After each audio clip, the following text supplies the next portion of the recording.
नमस्कार दोस्तों, कैसे हैं आप सब लोग। उम्मीद है आप सब अच्छे होंगे और अपनी तैयारी को बड़े बेहतरीन ढंग से कर रहे होंगे। आज हम आपके सामने लेकर आए हैं पर्यावरण और पारिस्थितिकी से संबंधित कुछ इंपॉर्टेंट क्वेश्चन। ये वो क्वेश्चन है जो आपकी परीक्षा में पहले पूछे गए हैं और ये 1991 से लेकर जो 2023 गए हैं सभी परीक्षाओं में वो हो जाते हैं ये क्वेश्चन आपके, ठीक है। 1991 से और 2023 तक जो है ये आपसे पूछे गए क्वेश्चन है, ठीक है। और ये यूपीएससी की जितनी भी यूपीपीएससी की जितनी भी परीक्षा होती है सभी में इसी तरह के क्वेश्चन आपसे पूछे जाते हैं। और यहाँ जो है राइट साइड में दिखाया गया है कहाँ कहाँ जो है क्वेश्चन पूछे गए हैं। यूपीपीसीएस में, आरओ में, लोअर में और सभी जगह जो है क्वेश्चन आपसे पूछे गए हैं। तो चलिए देर बिल्कुल नहीं करेंगे, शुरू करेंगे आज का हमारा इंपॉर्टेंट वीडियो। ये हो जाएगा एनवायरनमेंट एंड इकोलॉजी से। और आज की वीडियो का हमारा पहला टॉपिक हो जाता है, टॉपिक वाइज हम चलने वाले हैं पर्यावरण एक परिचय और एनवायरनमेंट एंड इंट्रोडक्शन, ठीक है। ये हो जाता है हमारा आज का टॉपिक। तो सबसे पहला क्वेश्चन हो जाएगा, वातावरण की अवधारणा निर्भर करती है। जो वातावरण की अवधारणा है वो निर्भर किस पर करती है ये आपको बताना है। तो ये हो जाएगा वातावरणीय अपघटन पर और वातावरण के कुल आयामों पर निर्भर करती है आपकी वातावरण की अवधारणा। इसी तरह के क्वेश्चन आपसे पूछे जाते हैं। ये यहाँ दिए गए हैं वन लाइनर में और आपसे जो है हम एमसीक्यू फॉर्म में पूछे जाएंगे। सतत विकास लक्ष्य जिसको एसडीजी कहा जाता है, सस्टेनेबल डेवलपमेंट गोल, इसके लिए 2030 तक प्राप्त करने का लक्ष्य नहीं है। तो ये हो जाता है अंतरिक्ष अनुसंधान का, ठीक है। बाकी का रखा गया है 2030 तक, लेकिन अंतरिक्ष अनुसंधान का 2030 तक नहीं रखा गया है। भारत सरकार द्वारा पर्यावरण के परिरक्षण अधिनियम पारित किया गया था। तो ये किया जाता है आपका 1986 ईस्वी में। और ये इसका जो करेक्ट आंसर है वो हो जाता है 1986 में। सारे क्वेश्चन आप देख सकते हैं राइट साइड में जो है दिखाया हुआ है कहाँ कहाँ ये क्वेश्चन आपसे पूछे गए हैं। जैविक एवं अजैविक संगठनों को एक मध्य बिचौलिए का कार्य करते हैं। तो ये करते हैं अपघटक और नियोजक। मानव क्रियाओं से संबंधित, मानव क्रियाओं से जो प्रभावित होते हैं वो हो जाता है वातावरण, ठीक है। वातावरण जो है ये मानव क्रियाओं से प्रभावित हो जाएगा। विश्व पर्यावरण दिवस मनाया जाता है। तो ये मनाया जाता है आपका 5 जून को। राजीव गांधी पर्यावरण पुरस्कार ये श्रेष्ठतर जो योगदान होता है उसके लिए दिया जाता है और ये दिया जाता है स्वच्छ प्रौद्योगिकी एवं विकास में, ठीक है। इंपॉर्टेंट क्वेश्चन ये हो जाता है। इसी तरह के क्वेश्चन जो हैं आपसे पूछे जाते हैं।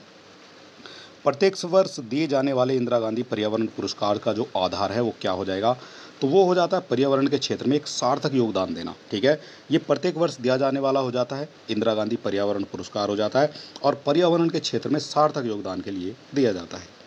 इसके बाद आ जाएगा ग्लोबल 500 पुरस्कार, ये भी पर्यावरण के क्षेत्र में दिया जाता है और ये दिया जाएगा पर्यावरण प्रतिरक्षा के लिए, ठीक है। पर्यावरण की प्रतिरक्षा के लिए दिया जाता है ग्लोबल 500 पुरस्कार। इको मार्क की बात की गई है, उन भारतीय उत्पादों को दिया जाता है इको मार्क पर्यावरण के अनुकूल होते हैं, उनको जो है दिया जाता है आपका इको मार्क। पर्यावरण अनुकूल उपभोक्ता उत्पादों को चिन्हित करने के लिए सरकार ने आरंभ किया है इको मार्क। क्यों आरंभ किया है, तो ये क्या है, जो पर्यावरण के जो अनुकूल उपभोक्ता होते हैं उन पर जो है इको मार्क आपको देखने को मिल जाएगा। अगला क्वेश्चन हो जाएगा, विश्व पर्यावरण सुविधा का जो आरंभ है वो हो जाता है आपका 1991 में। 1991 में ये हो जाता है। इसके बाद आपका जो टॉपिक है वो आ जाता है हमारा 2 नंबर, जैव मंडल और बायोम। जैव मंडल और बायोम से संबंधित जो भी इंपॉर्टेंट क्वेश्चन होते हैं वो क्या हो जाएंगे ये आपको देख लेना है। सारे क्वेश्चन आपसे पूछे गए हैं यूपीपीएससी की परीक्षा में और यहाँ दिया गया है आपको जो है सुमेलित करने के लिए क्वेश्चन दिया गया है।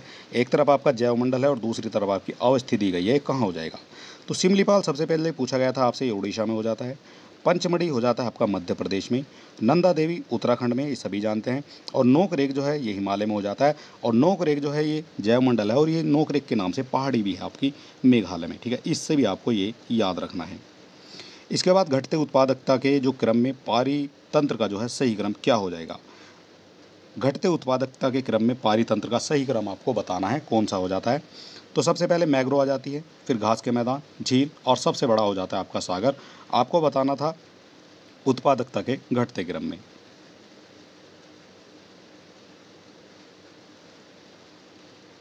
अगला क्वेश्चन हो जाएगा हमारा, यहाँ भी जो है सुमेलित करने के लिए दिया गया है और जैव आरक्षित क्षेत्र और इधर आपके दिए गए हैं राज्य। और यहाँ जो है सबसे पहले मानस की बात करते हैं, तो मानस आपका असम में हो जाता है। सुंदरवन आपका पश्चिम बंगाल में हो जाएगा, ये सभी जानते हैं। नंदा देवी उत्तराखंड में और पंचमढ़ी मध्य प्रदेश में। घूम फिर कर जो है यही क्वेश्चन आपसे पूछे जाते हैं। आप ऊपर वाला क्वेश्चन देख सकते हैं और नीचे वाला, तो कहीं ना कहीं जो है आपको कुछ सिमिलरिटी आपको देखने को यहाँ पर मिल जाती है सभी क्वेश्चन में। अगला क्वेश्चन है फिर से जो दे दिया गया है आपका सुमेलित करने के लिए। एक तरफ आपके सतत विकास लक्ष्य दिए गए हैं और दूसरा इससे संबंधित जो भी होते हैं वो दिए गए हैं। तो सबसे पहला जो SDG 10 है, जो गोल है सस्टेनेबल डेवलपमेंट गोल 10 वाला, जो ये हो जाता है असमानताओं में कमी करना। 13 की बात करेंगे, ये हो जाता है आपका जलवायु क्रिया से संबंधित। 14 की बात करेंगे, पानी के नीचे का जो जीवन है वो हो जाता है SDG 14 से संबंधित। SDG 15 की बात करेंगे, ये हो जाता है जमीन पर जीवन। ठीक है, सारे इंपॉर्टेंट है और इनसे भी आपका एक क्वेश्चन तो आपकी परीक्षा में पूछा ही जाता है।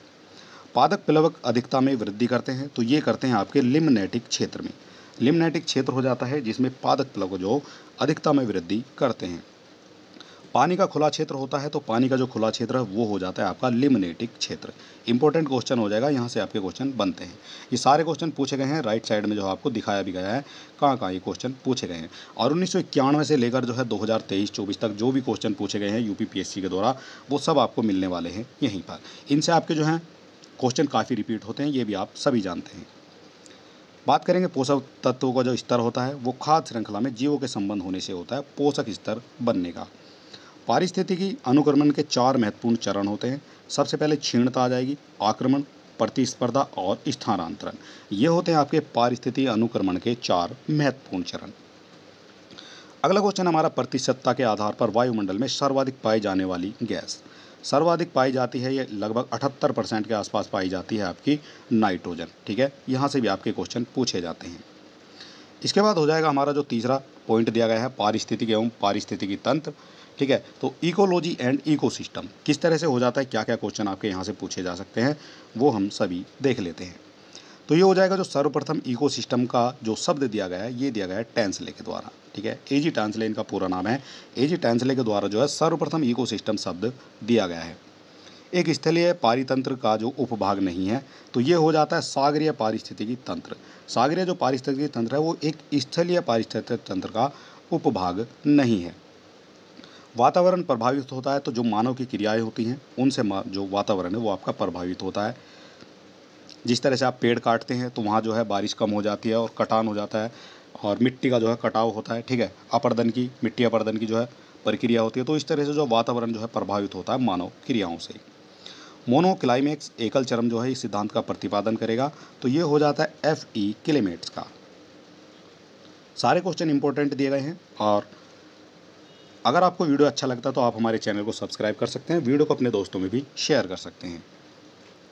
समुदाय का जो संयोजन है संगठन में विकास का, उसके पर्यावरण से संबंधों का अध्ययन है, तो ये अध्ययन हो जाता है आपका समपारिस्थितिकी का। अगला क्वेश्चन फिर से हमारा जो आ गया है, ये दिया गया है आपका SDG से संबंधित, और ये SDG से संबंधित एक क्वेश्चन तो आपका बनता है, और घुमा फिराकर जो है एक ही क्वेश्चन आपसे पूछा जाता है। ऊपर हमने आपको दिखाया था यही क्वेश्चन पूछा गया है, फिर से जो है SDG जो 10 है ये तो आपका हर बार पूछा ही जाना है। ठीक है, SDG 10 हर बार पूछा जाता है आपकी परीक्षाओं में, और ये हो जाता है आपका असमानताओं में कमी से। SDG जो 13 है वो जलवायु परिवर्तन में हो जाता है। 14 की बात करेंगे, जल के नीचे का जीवन हो जाता है 14 में, और 15 में हो जाता है ये भूमि पर जीवन। विभिन्न परीक्षाओं में जो है इसी तरह के क्वेश्चन आपसे पूछ लिए जाते हैं UPPSC के द्वारा। पारिस्थितिकी तंत्र की जो अवधारणा है वो प्रथम बार दी थी, तो ये दी गई थी आपकी AG टैंसले के द्वारा। पारिस्थितिकी तंत्र के लिए सत्य है, तो दोनों ऊर्जा का प्रवाह और खनिजों का जो चक्रण है ये आपके लिए जो है इम्पोर्टेंट हो जाते हैं, जो सत्य हो जाते हैं। ठीक है, ये आपको जो है 2 ऑप्शन दिए गए थे और आपको विचार करने के लिए क्वेश्चन दिया गया था, उससे जो है दोनों आपके यहाँ पर ये सही हो जाते हैं। लोटिक पारिस्थितिकी तंत्र का जो उदाहरण है वो हो जाता है आपका तालाब। जीव और वातावरण के बीच पारस्परिक जो संबंधों का अध्ययन है वो करता है आपका पारिस्थितिकी के अंतर्गत आ जाता है। ठीक है, पारिस्थितिकी के अंतर्गत आ जाता है जीव और वातावरण के बीच पारस्परिक संबंधों का अध्ययन। सर्वप्रथम गहन पारिस्थितिकी जो डीप इकोलॉजी को कहा जाएगा, तो इस शब्द का जो है प्रयोग किसने किया था, तो ये किया जाता है आपका अर्निस्ट नैक के द्वारा। अगला क्वेश्चन यहाँ से फिर देखने को मिलेगा आपको, पारिस्थितिकी निकेत यानी आला इसको कहा जाता है, इसकी जो संकल्पना है वो प्रतिपादित की थी, तो ये प्रतिपादित की जाती है ग्रीनलैंड के द्वारा। कृत्रिम पारिस्थितिकी जो तंत्र है वो है धान का खेत, ये कृत्रिम पारिस्थितिकी तंत्र माना जाता है, और इसमें आपको मीथेन की जो है बहुलता देखने को मिल जाएगी। मानव द्वारा रूपांतरित पारिस्थितिकी तंत्र ये हो जाता है आपका कृषि भूमि। रामसर सम्मेलन संरक्षण से संबंधित है, नम भूमि जितनी भी आर्द्र भूमि होती है उससे संबंधित हो जाता है आपका रामसर सम्मेलन। वह वृक्ष जो पारिस्थितिकी मित्र नहीं है, तो यूकेलिप्टिस हो जाता है जो पारिस्थितिकी मित्र नहीं है। वह वृक्ष जो पर्यावरणीय संकट माना जाता है, तो यूकेलिप्टिस को जो है पर्यावरणीय संकट माना जाता है। इंपॉर्टेंट क्वेश्चन और सभी परीक्षाओं में ये आपसे पूछ भी लिया जाता है। अगला क्वेश्चन है, पृथ्वी के सर्वाधिक क्षेत्र पर फैला हुआ जो पारिस्थितिकी तंत्र है वो हो जाता है सामुद्रिक। विश्व का सबसे बड़ा पारिस्थितिक तंत्र ये समुद्र माना जाता है, जिसको महासागर भी कह सकते हैं। एक पारिस्थितिकी तंत्र की जैव विविधता की बढ़ोतरी के लिए उत्तरदायी नहीं है। एक पारिस्थितिकी तंत्र की जैव विविधता की जो बढ़ोतरी है उसके लिए उत्तरदायी नहीं है, तो वो हो जाता है पोषण स्तरों में कम संख्या। ठीक है, ये जो है उसके लिए उत्तरदायी नहीं है। प्रवाल निरंजन में सर्वाधिक महत्वपूर्ण कारक है, तो ये हो जाता है आपका वैश्विक ऊष्मा। पारिस्थितिकी संतुलन बिगड़ता है, तो लकड़ी के काटने से जो है पारिस्थितिकी संतुलन बिगड़ जाता है, क्योंकि वहाँ जो है विभिन्न जो है आपकी समस्याएं उत्पन्न हो सकती हैं पारिस्थितिकी संतुलन बिगड़ने से और लकड़ी काटने से। इसके बाद अगला क्वेश्चन हमारा हो जाता है, जैसे द्रव्यमान का वार्षिक उत्पादन न्यूनतम होता है तो ये गहरे सागर में हो जाएगा। पारिस्थितिकी जो स्थायी मितव्ययता है यह नारा दिया था चिपको आंदोलन के समय, जो है दिया गया था नारा पारिस्थितिकी स्थायी मितव्ययता है। पारिस्थितिकी पदछाप के माप की इकाई ये भूमंडलीय हेक्टेयर हो जाता है, और झील पारिस्थितिकी में पोषक तत्वों के प्रचुरण की जो प्रक्रिया को यूट्रोफिकेशन कहते हैं।